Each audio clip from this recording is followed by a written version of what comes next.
assez court que nous allons mettre en rapport avec le thème de ce festival. Les défis de l'unité. L'unité africaine. Voilà ce que nous voulons. Mais pourquoi nous le voulons? Et comment nous allons y parvenir?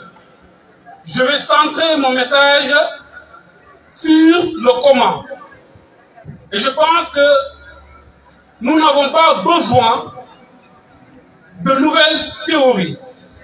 La question a été réglée par les pères fondateurs de deux nations sœurs, le Sénégal et le Mali. Dans leur devise, nous trouvons un peuple, un but, une foi.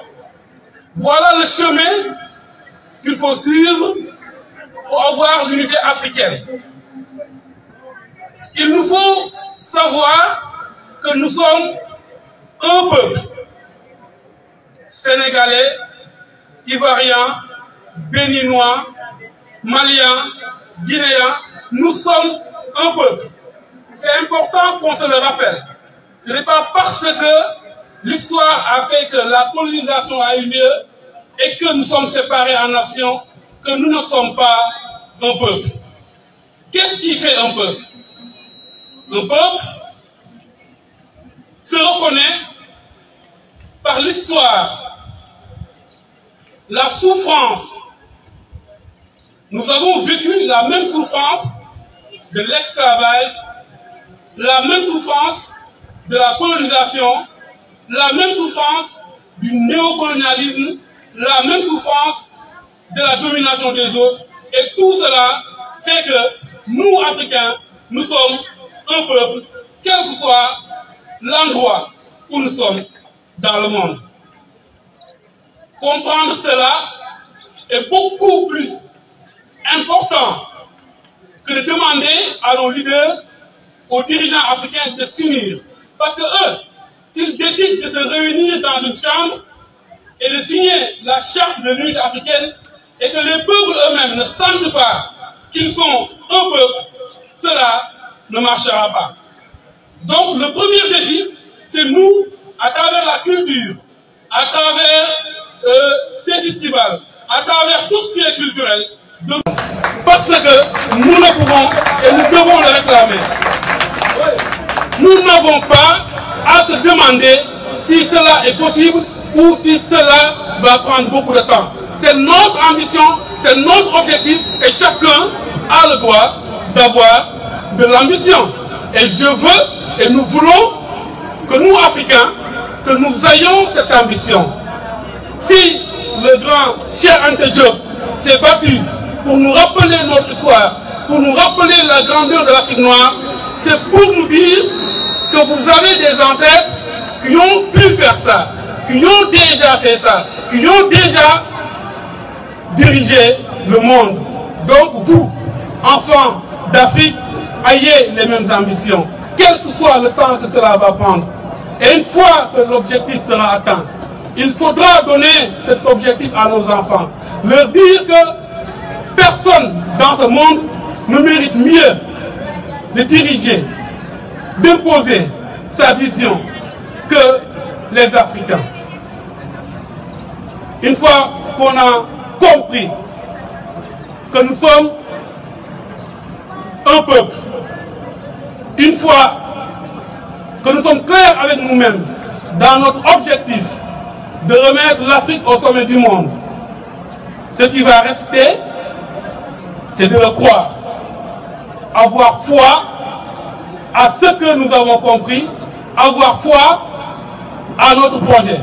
L'importance de la foi, regardez les deux plus grands prophètes, le prophète Mohammed sallallahu alayhi wa sallam, le prophète Isa Jésus-Christ. C'est par la force de la foi que leur message aujourd'hui couvre le monde entier. Le prophète Mohammed, avec 4 compagnons et beaucoup de courage, beaucoup de foi, a soulevé des peuples et changer le cours du monde. Le prophète Isa Jésus-Christ, avec 12 apôtres, beaucoup de foi, beaucoup de conviction, a changé le cours du monde. Croire que nous sommes un peuple, avoir notre objectif de remettre l'Afrique au sommet du monde, n'ira pas loin si nous ne mettons pas la foi nécessaire. Et je vous dis que cette foi-là doit être beaucoup plus puissante que la foi que nous avons même envers les religions. Parce que sans une Afrique unie et forte, rien de nos autres croyances n'aura de force. Pour terminer, je dirais qu'il faut rajouter quelques recettes simples à cela. La science, le courage et la paix. Et cela, nous irons le symboliser. Parce qu'on peut avoir un projet, le croire, mais ne pas avoir le courage d'y aller. Parce qu'il y a des menaces. Parce qu'il y en a qui ne veulent pas que ça aboutisse. Parce qu'il y en a qui, si ça aboutit, vont perdre leurs privilèges. Et ce courage-là, vous avez un symbole, Thomas Sankara, qui symbolise le courage, selon moi, et nous tous devons s'inspirer de lui. Mais le courage seulement ne suffit pas. Une fois qu'on a du courage, on ne peut pas se lever, être courageux et défier le monde comme ça. Il faut le baser sur la science. Et la science, vous avez un symbole, Cheikh Anta Diop. Le professeur symbolise la science, le professeur symbolise la connaissance, le professeur nous a donné la vision qu'il faut avoir pour changer l'Afrique. Donc courage, donc science. Il reste un élément, la paix. Parce que sans la paix, nous allons nous détruire. Et parce que je crois que l'Afrique doit diriger le monde, mais cela va se reposer sur la paix. On ne va pas diriger le monde pour se venger des autres. On ne va pas diriger le monde pour nous rappeler des souffrances que les autres nous ont fait subir. C'est parce que nous l'avons vécu dans notre chair. C'est parce que nous savons qu'est-ce que c'est d'exploiter un peuple que nous pouvons tolérer cela et que nous n'allons jamais pousser les autres peuples vers l'esclavage. C'est pour cela, ce que l'Africain a vécu, il ne va pas le remettre. Donc la paix, nous avons aussi un symbole, et des symboles je veux dire. Nelson Mandela symbolise la paix. Cheikh Ahmadou Bamba symbolise la paix. Donc, nous avons le chemin, un peuple, un but, une foi. Nous avons des principes, des exemples, des symboles. Thomas Sankara, Cheikh Anta Diop, Nelson Mandela, Cheikh Ahmadou Bamba. Et nous avons ce qu'il faut pour réussir le défi de l'unité africaine. Et nous avons ce qu'il faut pour que l'Afrique soit au sommet du monde. Merci beaucoup.